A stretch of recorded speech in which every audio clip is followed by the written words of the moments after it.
Hello and good day everybody, and a warm welcome. Today we will be looking at one of our products. It is the Kirisun PT260. What I would like to point out before we carry on, you get this PT260 available in three different variants. The first variant is the PT260 VHF, which is 136 to 174 meg licensed channels.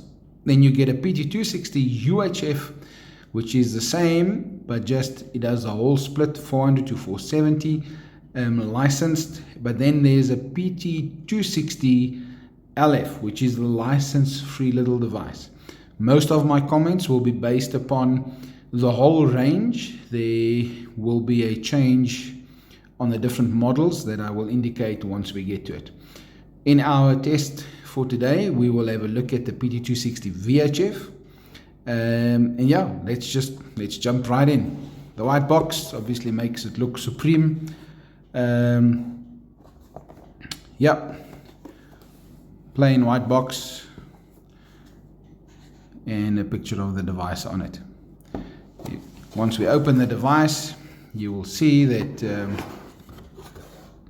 in this case, it does not have the factory antenna in it. It seems to have a aftermarket type antenna. I'm not sure with the cutting chart. It seems on the different frequencies there's a cutting chart. So you have to trim the antenna once you've programmed the radio onto a licensed channel. In some countries, I believe there are VHF license-free channels, but obviously here in South Africa there are none.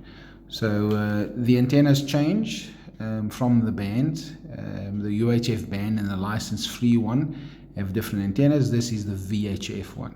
So the other antennas are also much shorter than what this is. So yeah, I'm just not going to spend much time on that. Next up will be the charger. If we open up the charger, it is a normal type charger which takes 12 volt in, and it has an adapter, 12 volt adapter that it requires. The advantage of this is that you have the possibility of making a car charger. So when you're traveling somewhere, you can make it work off a battery. You can make your own little adapter cable, or you can get them from us. In this case, the battery has three little lights. It shows charging, it shows you when the power is on, and it shows you if the battery is faulty. Also has nice slots for a firm fit, but we'll get to that later on. This is an improved version. I know that the older ones definitely had a problem where if you managed to get the radio in skew, you could damage those little slots and forever thereafter have a problem with the charger. But I think that's been sorted at this point in time. The transformer, of course, which we say is a 12 volt transformer.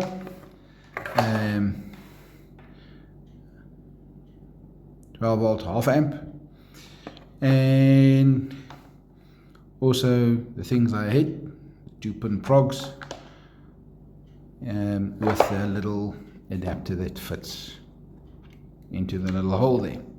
Has its advantages, but sometimes disadvantages.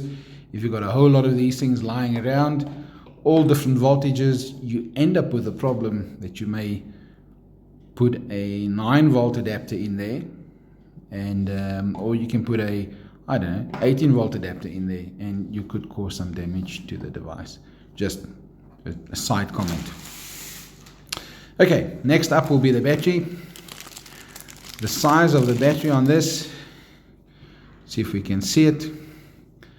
The size here is 1200, 7.4 volt, 1200 lithium ion battery.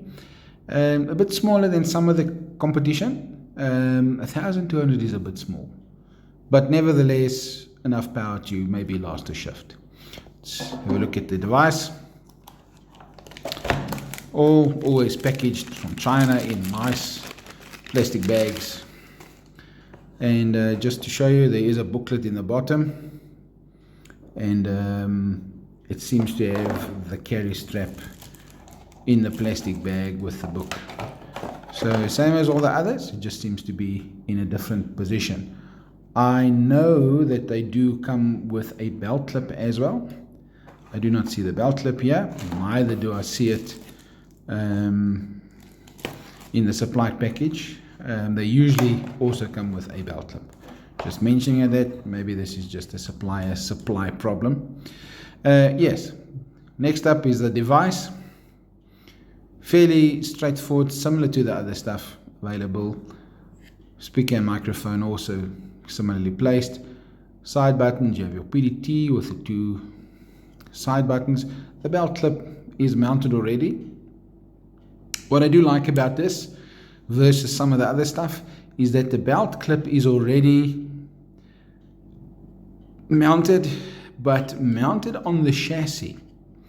It screws through into the metal part of the chassis, which means that if you do damage the battery, you don't lose the radio.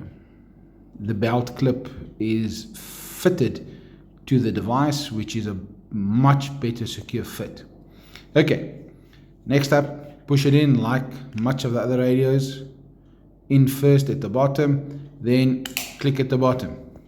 Another disadvantage, which I do not like, it's my own preference, is that the clip sits on the radio chassis itself. So to release it, you pull it down and open it up. The problem often happens that you drop the device and it gets a crack in there, which unfortunately makes this little slide come out, or you lose the parts of it. That then means that the battery clip is not holding the battery in position anymore, and you often find that the battery slides out. It happens a lot. I've seen it happen. I've experienced it myself. I had one of these devices doing some tests up on a mast one day, and I kid you not, it's a 50-meter mast. I dropped the radio from 50 meters and the battery basically disintegrated upon hitting the ground, and the radio did survive it. So although I do not like that, this is a tough little radio. We've sold a lot of them. It is more expensive than the other stuff. There is some other disadvantage, or there are some disadvantages of this device, but it is a good little radio. 16 channels. On the license-free radio, it is pre-programmed, but you can program the license-free version as a full-powered UHF 4-watt device, if you have a license. Once again, as mentioned in other videos, not much of a raise on the volume and on-off switch. It does the function of protecting the volume control when you drop the device. So yes, they've tried, but then again, with an oversized volume control like that, it seems to be problematic. Yes, a nice fit into the hand, very nice fit into the hand, comfortable fit. The shiny speaker makes it look premium, but it is basically the same as all the other stuff. I'm not fitting the antenna. It also has an SMA with your little belt sling that you've got there. Yeah, so that's it now for the PT260 Kirisun series of radios. I like these devices because they are simple, even nice and simple to fix. I do think they are overpriced though. But yes, get your prices from us, get your device from us, and yeah, I do like these. Once again, Kirisun PT260 available in VHF full split, UHF full split, and UHF license free in South Africa. Thank you all. Thanks for watching. Please subscribe to the channel so you can get notifications when new videos will be available. And yes, thank you for watching.